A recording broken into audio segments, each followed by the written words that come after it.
This is Colorado Matters from CPR News and KRCC. I'm Ryan Warner, and we have a storm. The question is rain versus snow, how much?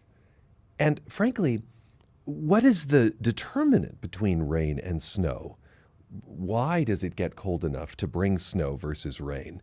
We're going to ask some of these questions to sort through this storm with Lisa Hidalgo, Denver7's Chief Meteorologist. Welcome back to Colorado Matters. Thank you. Glad to be here and to talk all things kind of winter, right?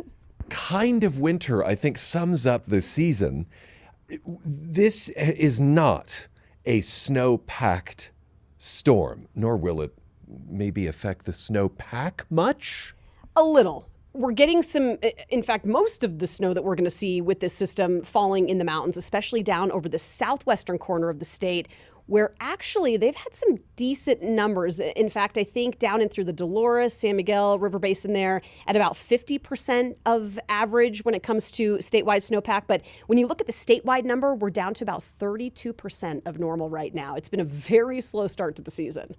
It seems, we are just careening towards December. It seems that this storm ought to be bringing snow rather than rain. What are the factors there? And there were signs early on that this storm might be a bit of a weakling.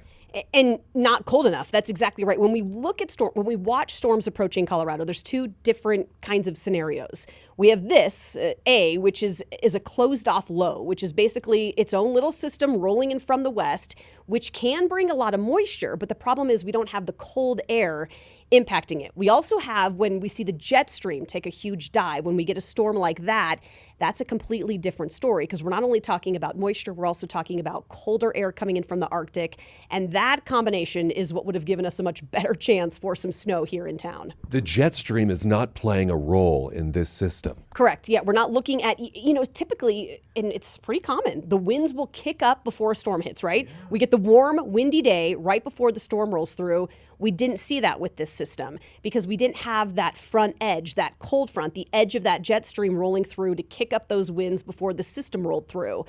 So actually, scenario-wise, this was better because we didn't see the gusty winds. If we had, we probably would have seen some higher fire danger with the winds kicking up because it is so dry. So we didn't see that. But good dose of moisture. At this point, I kind of don't care how it's coming down. I just want some rain or snow across the state to bring those drought numbers down.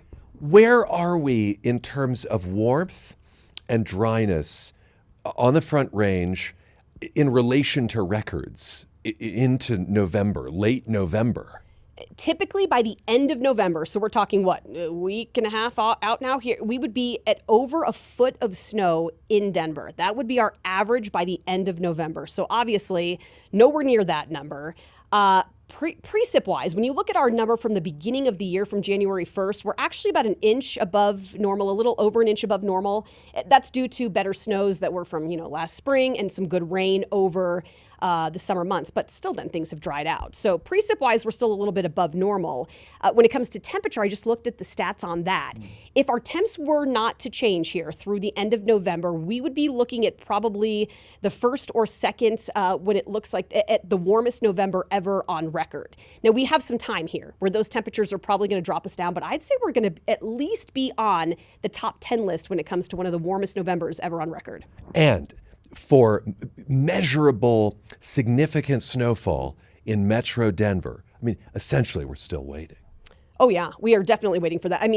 You're looking at now dates that are pretty wild. Without getting snow with this system officially at the airport, it now puts us in second place for the second latest snowfall ever on record, just behind December 10th. And that was back in 2021, which was the year of the Marshall Fire. So you hate to see us following in a trend under a year like that when we had such devastation in late December.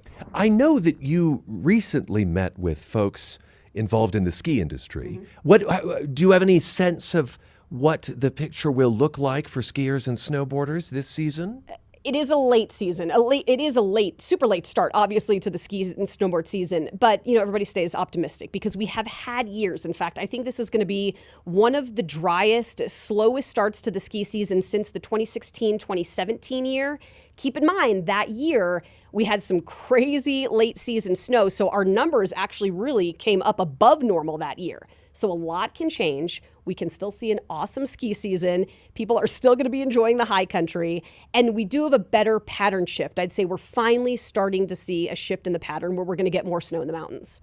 The Colorado Climate Center, which is based at CSU, finds that 2025 has been the 10th warmest year on record in their 130 years of data collection. And I got to thinking about the long view here, Lisa, because you grew up along the Front Range. Is your overall sense of weather here changing? I mean, do you think of it differently as what you experienced as a girl? I don't remember those years well, Ryan. It was so long ago.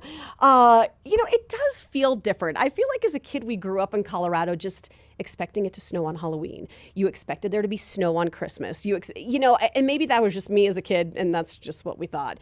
I would say the overall picture, it's becoming a little harder to predict what's going to happen in a season. I think our seasons do become a little trickier now with these predictions. And this year, we're talking about a weak La Nina, which would typically lead to wetter than average conditions over the northern and central mountains, and then drier conditions down to the southwest. But what's funny is, like I said, that southwestern corner actually has some better snowpack now than the northern and central mountains.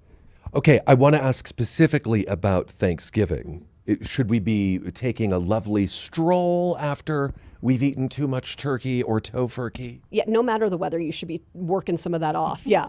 No, we are, weather-wise, like I said, pattern shifting. So next week, so far, it looks like we are tracking another system Wednesday into Thursday, and that would bring with it a better chance for some mountain snow. And we're going to see chances off and on over the next 5 to 7 days in the mountains. So crossing our fingers that things are changing. Okay, so maybe some snowshoes if I go for the walk. Yes, yes, or maybe some wellies. Remember, we're back to the welly talk.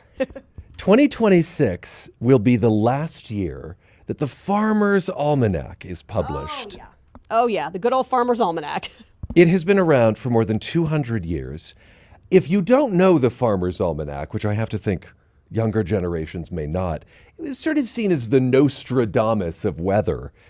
Any thoughts about its demise, Lisa Hidalgo? It's kind of funny. Meteorologists, I feel like this is kind of like Groundhog's Day to us. We're like, yeah. When it comes to weather predicting, the Farmer's Almanac doesn't really have the scientific backing. I do think it helps those that like to plant and those that, do gardening, because it does give, some of those long range forecasts, and you can see the 3 and 6 month out. But when it comes to actual weather predictions, not the most accurate. I think at last check, it was like a 50-50, like a coin flip as far as their predictions coming true. Thanks for chatting once again about climate and weather in Colorado. Yay, let's go winter. I'm just going to be the rah-rah, the cheerleader in the corner, hoping for more snow.